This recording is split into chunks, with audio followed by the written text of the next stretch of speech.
ذوالنون گفت وقتی در کوهها می گشتم قومی مبتلایان دیدم گرد آمده بودند.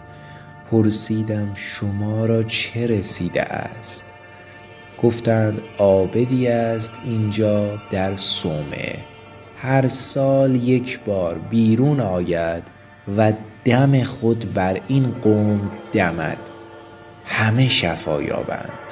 باز در صومعه شود تا سال دیگر بیرون نیاید. صبر کردم تا بیرون آمد.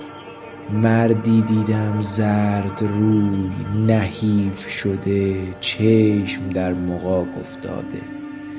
از هیبت او لرزه بر من افتاد. پس به چشم شفقت به خلق نگاه کرد. آنگاه سوی آسمان نگریست و دمی چند در آن مبتلایان افکند، همه شفا یافتند. چون خواست که در صومعه شود من دامنش بگرفتم، گفتم از بهر خدای علت ظاهر را علاج کردی، علت باطن را علاج کن. به من نگاه کرد و گفت ذوالنون دست از من باز دار که دوست از اوج عظمت و جلال نگاه می کند.